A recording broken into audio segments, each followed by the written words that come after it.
안녕하십니까, 백운기입니다.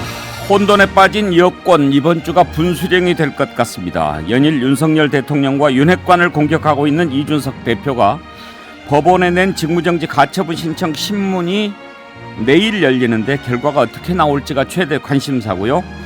국민의힘은 오늘 비대위를 출범시킬 예정입니다. 비대위를 어떻게 구성하느냐, 그리고 내일 있을 윤석열 대통령의 취임 100일 기자회견이 또 여론을 어떻게 움직이느냐, 이런 게 전국의 최대 변수가 될 것 같습니다. 오늘 이런 내용들을 짚어보도록 하겠습니다. KBC 여의도 광역방송센터에서 보내드리는 백운기의 시사 1번지 잠시 후에 출발합니다.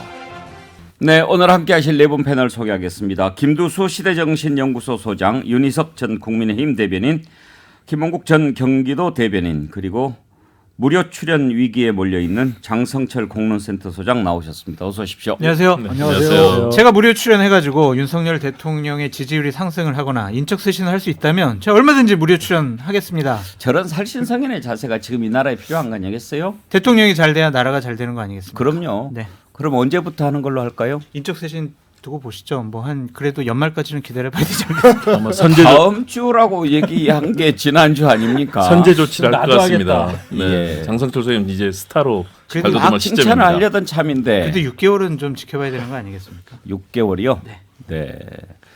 그러면은 지난번 약속은 물 건너 갔다 이렇게 보면 됩니까? 뭐 앵커께서 지키라고 하시면 저 예. 얼마든지 지키겠습니다. 그러지 마시고 네.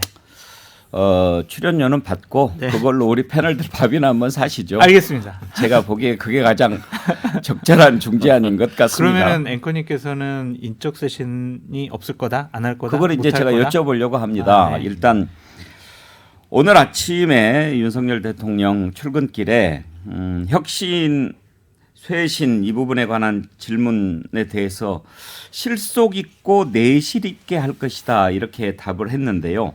그 내용을 먼저 한번 좀 들어보고 전망을 해보도록 할까요? 뭐 질문 있으시면. 대통령님, 네. 어떻게 보면 대통령님만 답변을 좀 주실 수 있는 사안인 것 같아서 질문을 네. 좀 드리는데요. 취임 100일을 전후해서 대통령실에 변화가 있을 거라는 전망들이 많았지만 그런 네. 변화 폭이라든지 이런 것들은 좀 전망이 제각각이었습니다. 네. 대통령이 생각하시기에 지금 이 시점에 대통령실의 인적 구성의 변화가 필요하다고 보시는지, 뭐 어느 쪽이든 간에 그렇게 생각하시는 이유가 어떤 것인지 좀 궁금합니다. 네. 결국은 어떤 변화라고 하는 것은 결국은 국민의 이 민생을 제대로 챙기고 국민의 안전을 꼼꼼하게 챙기기 위한 변화여야지 어떤 뭐 정치적인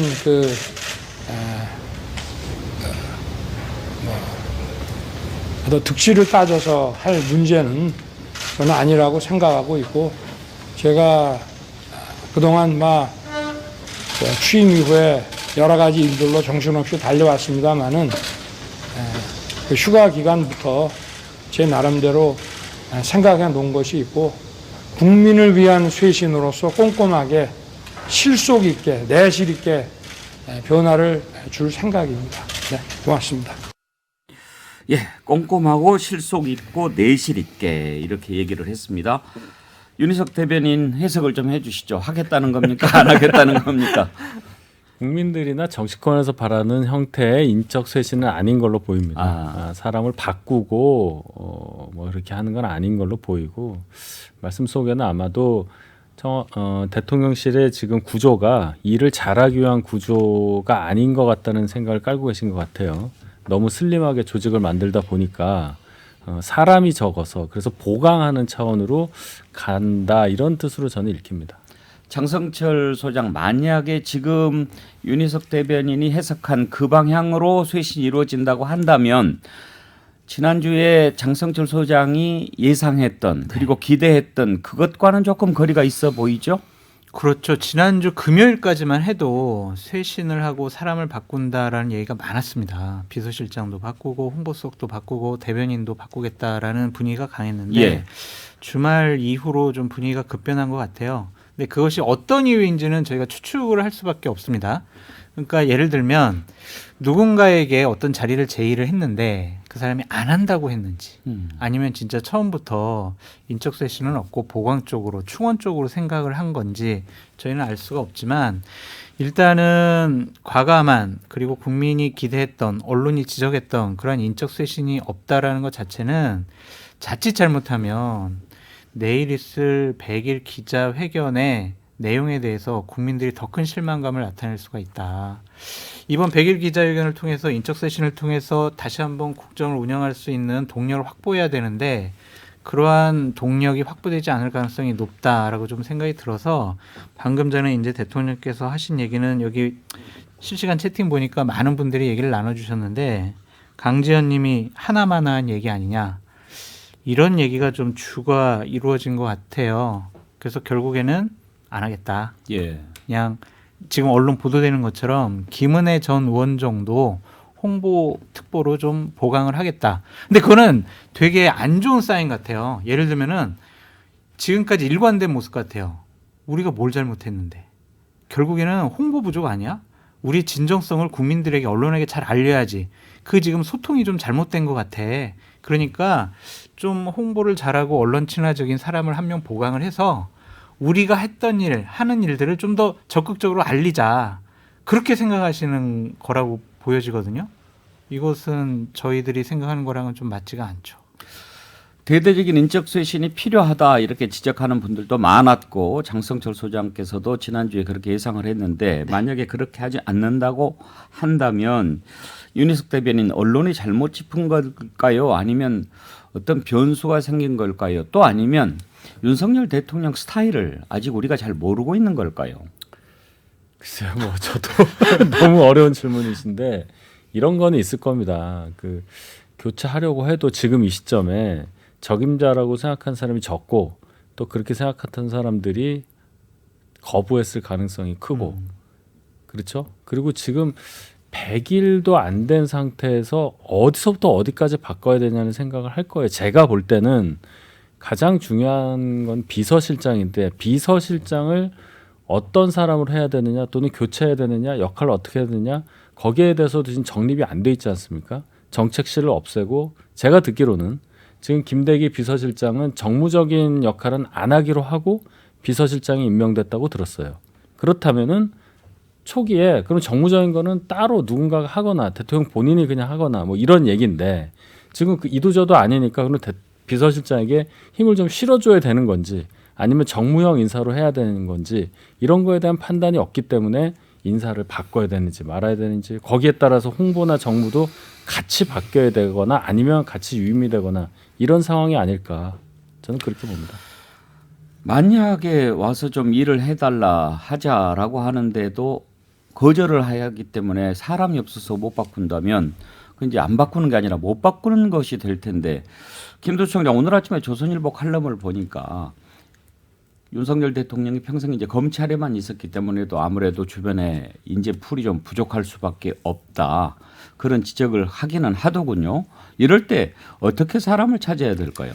일단 기본적 관점부터가 좀 문제가 있다고 봐요. 그러니까 이게 사람을 찾고 바꾸고 하는 기술적이거나 그 가능 범위 이쪽으로 접근하면 지금 여러 가지가 막혀 있거나 잘 하긴 안 되지만 문제의 핵심은 뭐냐면 대통령 본인이 바뀌었다는 걸 보여주세요라는 게 국민들의 요구라고 봅니다. 내가 이렇게 바뀔 겁니다. 내가 이렇게 잘할 겁니다. 그거를 어떤 식으로 표현하냐면 내 주위에 참모 보좌진을 바꿔서 표현하는 건데 이게 역으로 돼서 참모를 바꾸는 것이 정치권과 언론의 요구고 나는 여기에 쫓겨서 안 하겠다. 이런 식으로 대응하는 느낌이 들거든요. 그러니까 이거는 주격이 바뀐 거죠. 오히려 국민들의 진정한 요구를 이해를 잘 못하는 거고 그런 측면에서 내가 정말 이제부터 새롭게 잘하겠습니다. 지금까지는 정말 죄송합니다라고 하는 그 관점에서 이걸 보지 않는 것 같아요. 이제 이러니까 문제인데 만약에 이제 이 관점이 되면 대통령이 바뀌겠고 뭔가 새롭게 해보겠다는데 주위에 있는 정치인들이 도와주려고 그러지요. 그런데 그게 아니라 대통령이 바뀌지 않은 상태에서 사람을 구하면 누구라도 전문가라도 아유 내가 들어가서 저거 뭐 또다시 팽당하거나 또는 제 역할도 못하고 빙빙 끄뚫 것 같은데 안 들어갈래 이렇게 되는 거죠. 그래서 이게 좀 바뀐 문제다. 관점이 바뀐 문제다 이렇게 생각합니다. 김홍국 대변인은 지금 이렇게 인적 쇄신을 안 하는 거라고 보십니까? 아니면 못 하는 거라고 보십니까? 두 가지가 다 있는 거죠. 왜냐하면 윤석열 대통령이 하는 아침 출근길 문답 속에서 들어보니까 결국은 뭐 득실을 따지고 다시 말해서 머뭇거리는 단어들이 너무 많이 나오거든요. 정치인의 화법 중에서 가장 위험한 것이 그겁니다. 국민들에게 자신 있게 지도자가 어떤 결정을 하지 못하고 있구나. 추측하게 만들고 또 불확실성, 자신감이 결여되어 있다. 이거는 아직 결정을 하지 못했거나 결정을 했더라도 국민들이 이걸 받아들이지 않을 거다라는 생각을 하기 때문에 자신감 있게 이거 인사하겠습니다. 국민들의 눈높이에 맞게 하고 바꾸겠습니다. 또 제가 결정할 테니까 국민들 믿어주십시오. 자신감 있게 말을 안 하잖아요. 결국은 이 부분은 국정 운영에 대한 인사를 하겠다는 그 자신감도 지금 저는 없어 보이는 거. 이거 굉장히 국민들에게 지도자로서는 위험한 신호다라는 생각이 첫 번째 들고요. 지금 상당히 많은 인사들이 고사를 하고 있습니다. 인사청문회 때문에 그동안 장차관 후보 찾으려도 안 나오지 않습니까? 그런데 대통령의 참모나 장차관이라는 것은 언제든 대통령의 국정 운영을 위해서는 바꿀 수 있는 그냥 장기판의 말과 같은 존재입니다. 저도 뭐 그런 역할을 해봤지만요. 언제든 그런 결정이 내린다면 자기 옷을 벗고 또 더 유능한 사람을 영입하도록 역할을 해줘야 되는 것이 대한민국을 이끄는 지도자의 역할이거든요. 그런데 지금 대부분의 사람들이 지금 지지율이 20% 되지 않습니까? 들어가도 일을 할 수 없을 거다. 그리고 내부에 거의 검찰 쪽이라든가 아니면 윤핵관에 관련된 인사들만 중용되기 때문에 가서 일할 수 있는 공간도 없고 말을 해도 듣지 않을 거다라는 그런 생각 때문에 들어가겠다는 얘기를 하는 사람이 없을 겁니다. 원래 대통령의 국정인사는 대통령을 지지한 사람뿐만 아니라 반대 진영의 사람도 영입이 되잖아요. 그러면 대통령의 사람이 되는 거거든요. 윤 대통령이 이걸 활용해야 되는데 지금 스스로 다른 진영은커녕 내부 진영의 인사들도 불안해서 자칫하면 들어가서 열심히 말하면은 내부 총질하냐고 또 얘기 나올 수 있잖아요. 불안한 거죠. 능력도 인정받을 수 없고 힘도 못 받으니까. 지금 굉장히 난맥상에 빠져 있다. 낮은 지지율, 당내 불화 그리고 무능한 사실상 대통령실을 봤을 때 제가 봤을 때는 무능 그 자체입니다. 제 대변인도 하고 뭐 여러 가지 역할을 해봤는데요. 이렇게 언론도 없고 서로 소통하지도 않고 지도자의 믿음도 못 사고 하는 이거는 지금 작동 정지고요. 이렇게 되면 저는 여기서 위험한 게 뭐냐면 관료들은 아무 일도 하지 않습니다. 위에 정해지지 않는데 관료들이 일하겠습니까? 그런데 600조와 수백만 명의 공무원들 관료들이 일하지 않는데 대한민국이 저는 지금 상당히 위험한 불능 상태로 가고 있다. 그런 측면에서 참모들 그리고 대통령이 빠르게 일신해서 지금 바꿔야 된다고 생각합니다. 인적 쇄신이 필요하다라는 얘기는 계속 나오는데 혹시 윤희석 대변인 그런 측면은 없을까요? 내일 이제 대통령이 취임 100일 기자회견하지 않습니까? 근데 만약에 대통령 입장에서는 하고 싶은 얘기들이 많이 있을 수 있잖아요. 생각하는 것도 많고. 그런데 인적 쇄신 오늘 아침에 기자들이 어떤 부분 예상하고 또 기대하는 부분이 있었을 텐데 그 얘기를 해버리면 다른 것이 뉴스가 안 되니까 그런 것도 고려를 좀 했을까요? 우리가 너무 깊이 생각하나요? 김셀까봐 말씀 안 했다는 말씀이세요? 예. 그건 안 될 거예요. 그래요? 예. 아이고 그렇게는 안 문제는 봅니다. 이게 40분밖에 안 되더라고요. 질문이 3분의 1을 차지하면 이게 전체적으로 그 대통령이 말씀하실 내용이 30분도 안 된다는 이야기지 않습니까? 예. 그러니까 너무 짧아요. 적어도 100일이면 100분은 해야죠. 그렇죠. 네, 맞습니다. 그래서 이게 국민들 기대에 또 한 번 실망하지 않을까 이 걱정이. 원래 국민과의 대화 그 전에 한 2시간 정도 하지 않았나요? 네. 최소한 100분 아니면 2시간 항상 그렇게 대통령 기자회견을 근데 40분 한대요? 네. 그래요?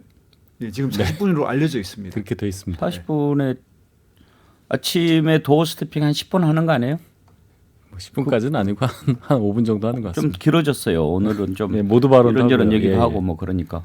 근데 40분이면 좀 짧은 것 같은데요. 내일 혹시라도 기자회견에서 또 인적쇄신 관련된 부분 분명히 질문이 나올 텐데 대통령이 어떻게 답변할지 한번 짚어보겠습니다. 다만 오늘 네 분의 의견 들어보니까 크게 기대할 만한 수준은 아닌 것 같다. 그런 생각이 드네요. 장성철 소장이 지난주에 전망했던 게 잘 안 맞을 가능성이 높다. 이렇게 정리가 돼야죠. 그래도 내일까지 한번 기대해 보시죠. 예, 한번 기다려 봅시다. 기대해야죠. 예. 그래도 우리 대통령 아니겠습니까? 국민이 뽑은 대통령인데요. 근데 뭐 또 인적 쇄신을 우리가 하라고 그러는데 인적 쇄신이 정답이다. 또 이렇게 볼 수도 없어요. 대통령이 심기일전해서 지금 있는 사람들로 또 새로운 정치를 펴 나가면 또 국민들이 박수 쳐줄 수도 있겠죠. 근데 저는 사람이 바뀌어야 된다는 생각을 왜 하냐면요. 뭐 비서실장의 역할은 아니겠지만 신림동 그 참사가 났던 곳에 대통령께서 가셨었잖아요. 그 구두 신고 가셨잖아요.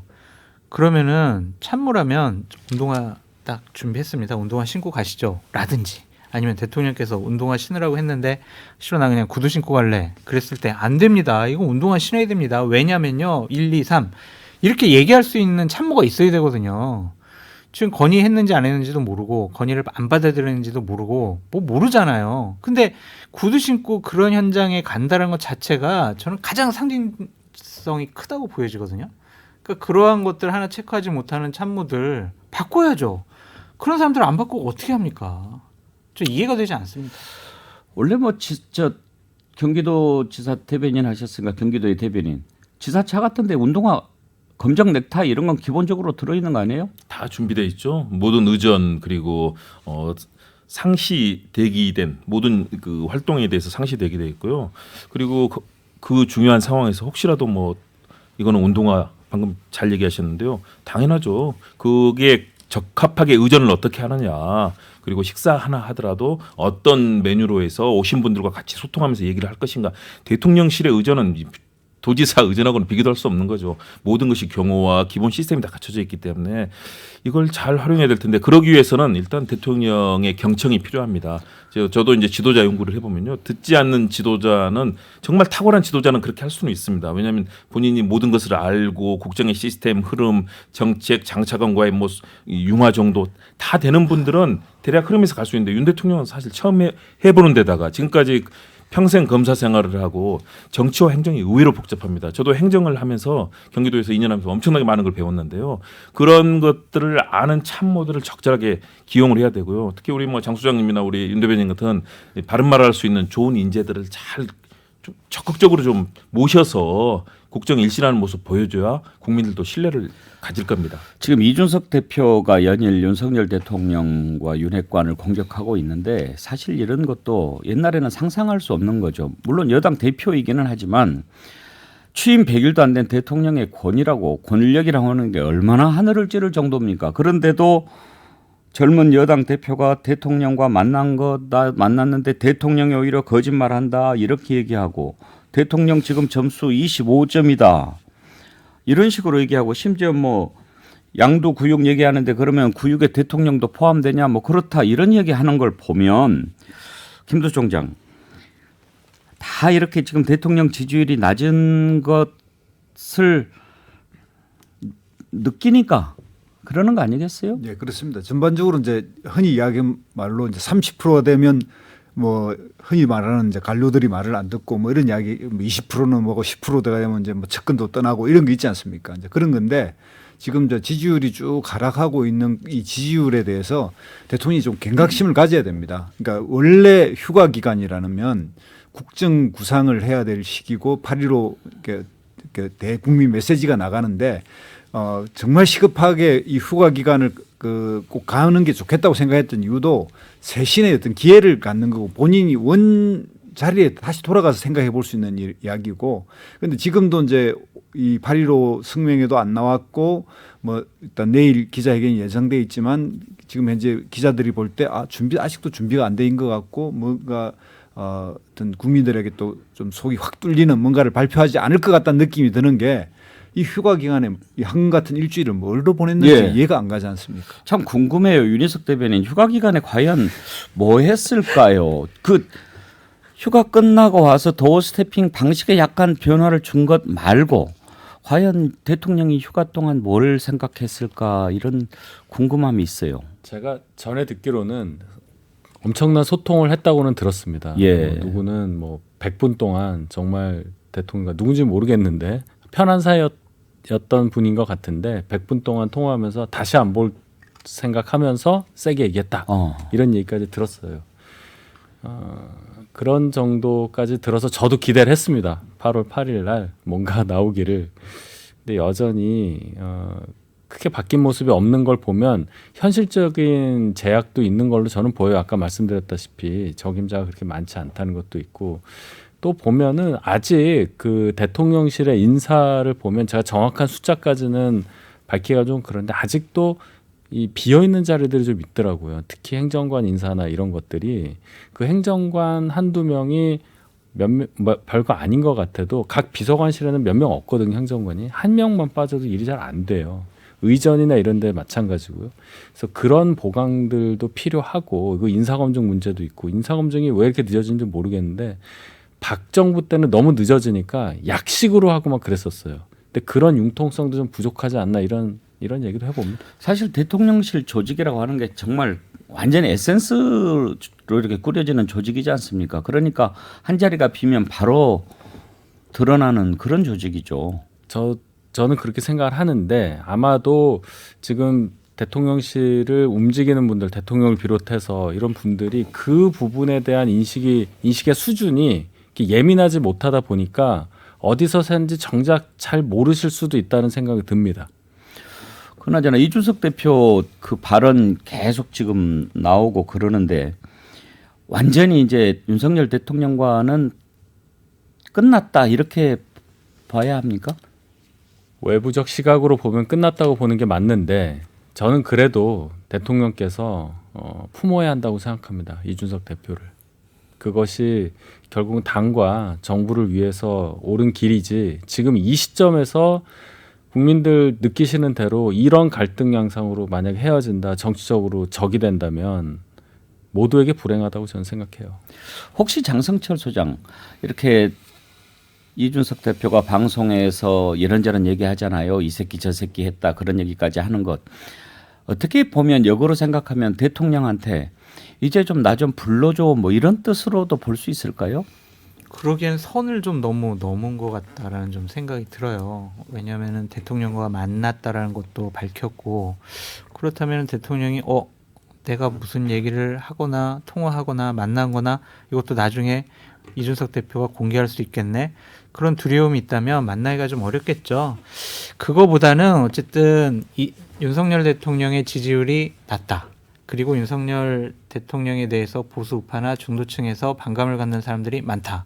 나는 그런 합리적인 분들을 나의 정치적인 지지 기반으로 만들겠다. 다른 영역을 개척하겠다라고 좀 판단한 것 같습니다. 그래서 앞으로 더 크게, 더 넓은 그러한 전선을 구축하지 않을까 싶어요. 그래서 사생결단식의 싸움이 앞으로 계속되지 않을까 싶습니다. 김원국 대변인은 어떻게 전망하시나요? 저는 적절한 시점에 서로 화해를 할 가능성은 언제든 열려 있다고 봅니다. 네. 결국 정치라는 건 냉정하거든요. 성공하지 못하면 다 죽는 게임인데 그렇기 때문에 윤 대통령도 이준석 대표의 그런 결기 비슷한 또 젊은 층과 소통하는 그 능력이라든가 이런 부분이 필요할 수 있고요. 이준석 대표도 살아나기 위해서는 물론 극단적으로 나중에 뭐 신당 창당을 하면 이제 갈라서는 상황이 되겠죠. 그러나 그 이후에도 또 세력 간 연대를 할 수 있는 거고요. 그러나 저는 이준석 대표도 선을 넘었는데 이준석 대표 평상시 스타일로 보면은 완전히 선을 넘지는 않았다. 약간의 여지를 두고 있다고 생각이 들고요. 어떤 여지요? 다시 또 대통령과 만날 수 있는 여지를 뭐 생각한다고 저는 보는데요. 저는 그런 뉘앙스를 느낍니다. 미묘한 그런 선들을 아직은 안 넘고 있다고 느끼고요. 대통령실도 여기에 대해서 언급하지 않겠다. 그러나 불쾌감을 상당히 표시하면서도 그런 상황 아니겠습니까? 여기서 파국이 될 경우에 나타날 상황들 저는 일단 양쪽 다 정말 심각하다고 봅니다. 이준석 대표 저러면 안 되죠. 본인도 열심히 뛰었고 국민의 직접 선출을 통해 모든 권력은 대통령에게 있는 겁니다. 그렇다면 대통령이 성공할 수 있도록 자기 자신을 던져야죠. 던지지 않고 더구나 대통령실도 마찬가지입니다. 윤 대통령도.